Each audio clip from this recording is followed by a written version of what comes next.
This is what I say. This is what you're gonna do. Do it. There is no other option.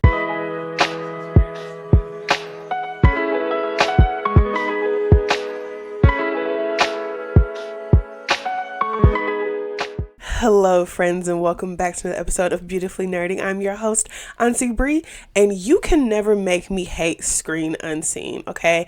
I love the chance to see a movie I may or may not possibly see on my own. And the way I've been actively avoiding Black trauma media, I honestly don't know if I would have seen this movie on my own, because baby, it's a heavy one. I legit had to take a walk at one point because I was very close to tears. I thoroughly enjoy going into movies and TV shows blind to fully get immersed in the experience of it. But this is one of those few times where I wish I had seen a trailer or heard just a little bit more than the title in passing. I did get a refill of popcorn and I thugged it back out, went back in, watched the rest of the movie. We were cool. So this week, I would like to talk about RZA's One Spoon of Chocolate. So this is a Quentin Tarintino production, and you can definitely feel it from the over-the-top bloody fight scenes to the excessive use of the N-word to how comically backwards the bad white people are. I don't know, it feels appropriate to say N-word in this context instead of the actual word. They said it enough in the movie for me. And just so you're not going into it as blind as I was, the log line for One Spoon of Chocolate is an ex-military convict seeks a fresh start in a small town, but his past catches up as he finds love amid danger and chaos. I feel like this movie is a mix of Get Out and Rebel Ridge, but unlike in Rebel Ridge, our main character is not afraid to make his enemies cease existing. In this story, we follow Randy Unique Johnson, who gets released from prison in New York, and instead of staying in a city where he has no connections, he asks to be transferred to where he does have family, Ohio. Now, I already knew that this shit was gonna go left, because if you're saying the state instead of like Cincinnati or Columbus, like that means you're going to the sticks. And Black folks have always had a hard time in small town red state living. So when Unique gets to Ohio, it's a small town called Karensville.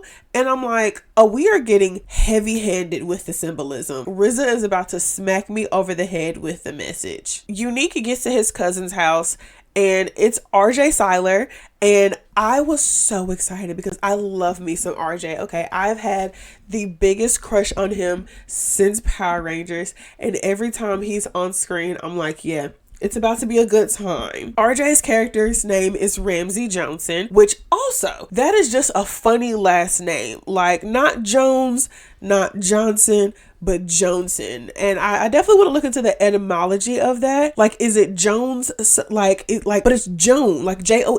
Like, there's so many questions I had, and like, even typing it, I was just like, that is a strange last name. So Ramsey and Unique are hanging out, playing video games, and they decide to go down to the community center to play some basketball. They are cracking jokes, as cousins do, having a good ass black ass time. And of course, here comes these backwoods ass snow roaches with their good old boy attitude and privilege that's heightened by daddy's money to cause a fuss with the cousins simply because they can.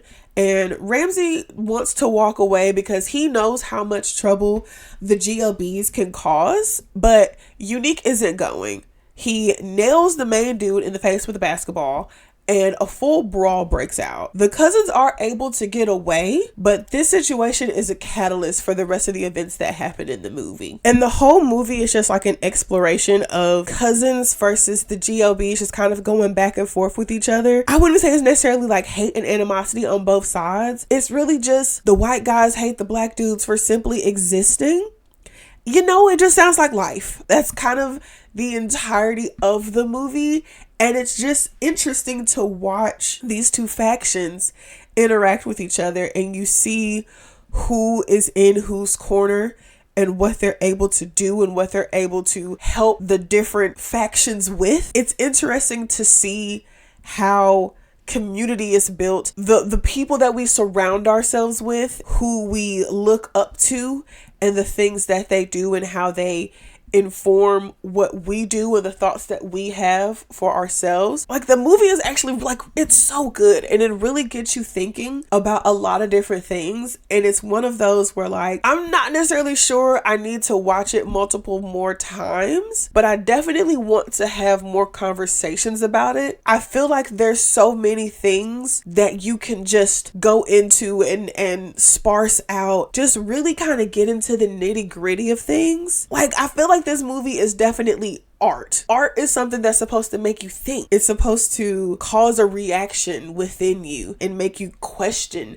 what you know and who you are, and just kind of have this inner awakening. This movie, like, it really makes you think about a lot of things. Even in saying this right now, of just thinking of, like, the community that the cousins have around them versus the community that the GOBs have around them. I keep saying GOB, like, they never call themselves good old boys in the movies. It just makes it easier for me. Seeing the community that the good old boys have around them and what they do, like, that parallel is just so interesting, because the community that's around Unique and Ramsey are simply just trying to fight and live, and they're in a survival instinct, but they help each other.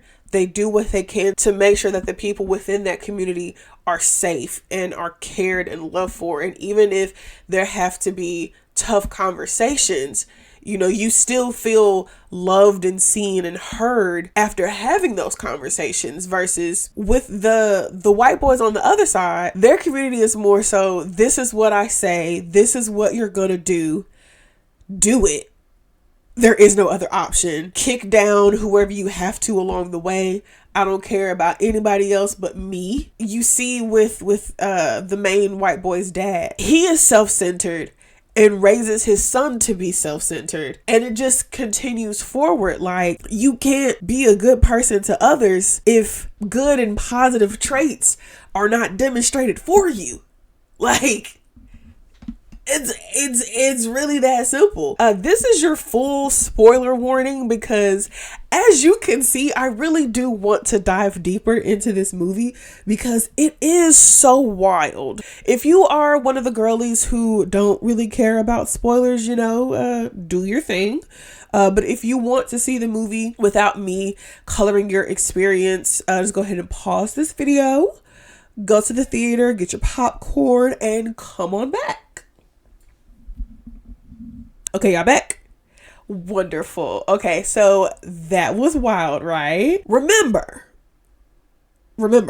I'm not the Easter egg girly. I'm not the breakdown girly, but there are definitely a few things that I wanted to talk about a bit deeper on, because like I said earlier, this movie is extremely heavy. I really think talking to y'all about it will help me process through some of those thoughts. So before we even get to the main part of the movie, we get a very Get Out-esque intro where we have a young man walking down a back road trying to get a ride. Now, as a black man, why in the hell are you out there by yourself in the first damn place? He gets past a few times, and then he goes into like this character building monologue that lets us know that he's a star basketball player, or at least he was one. I didn't fully process how old he was. Actually, I'm not sure I know how old any of our main characters are, because I get that that's not the point of the movie, but it would give me a better frame of reference if I could tell how old people were. But the young man finally does get someone to stop for him, and it's a car with 4 young white girls in it. And he is young, dumb, and full of a lack of life experience. Excitedly gets in the back of the car. As the only black person in my theater who was watching this, I had to stop myself from yelling out in the first literal minute of the movie, because I was so upset that he was getting in this car. Like, how dumb are you? Editing Bri here. I don't know what happened, but the audio went out in the whole back half of this video. Took me a minute to get there because life has been lifing, and it took me a very long time to get to editing this. And then once I found that, I got a little upset, so I had to take a bit, catch my breath, and that is why we script out things. So this version is probably going to be more so me reading off of the script because I'm just tired. I'm so tired, y'all. But I do want to get this video out because I really do feel like this movie needs to be talked about, and I want to talk about it. I left off with the guy getting in the car with the girls. Yeah, so they drive to the store and like they tell him to go in and get some stuff for him. And he goes in, and when he comes back out, the white girls are gone, and they're replaced by like, I want to say like 6 white dudes in a lifted up pickup truck. They all have on like black hoods, and they all have baseball bats. Like, we know what happens next, so we don't necessarily have to see all of it in full detail. After that, we see the young man is on like an ME table, and he's getting sliced into, but he has like some really like rapid eye movement, and that lets him know that he's still alive. And so he fully wakes up, he starts screaming. The guy holding the scalpel is unfazed and like chloroforms him and then finish what he's doing. And so jumping all the way forward, we learned that the town is actually running like a black market organ supply thing, and it's where they like kill black men, they harvest their organs, and then like kind of just run amok in the city because the sheriff is the main ringleader of this operation. And that's what like gives the get out of it all, because it goes back to like how the oppressors both hate us and are envious at the same time. Because like if all you wanted was organs, then like you could get those from anybody, but like you specifically choose to kill black men. Like, even though you say that you're like so much better than them, smarter than them, and stronger than them, your actions show that you believe that our bodies are better than that of you and your comrades, because you think that art, like you're putting our organs in, like it's a whole lot like that. It confuses me because it just don't make no sense. The thought process of that just doesn't make sense, and so that's why it's so hard to explain, because it don't make no sense. We later learn that and honestly I think his name may have been on his jacket, I just wasn't paying attention, but the young man who was killed in the beginning, his name was Lonnie Johnson. So he's the brother of Ramsey and then the cousin of Unique.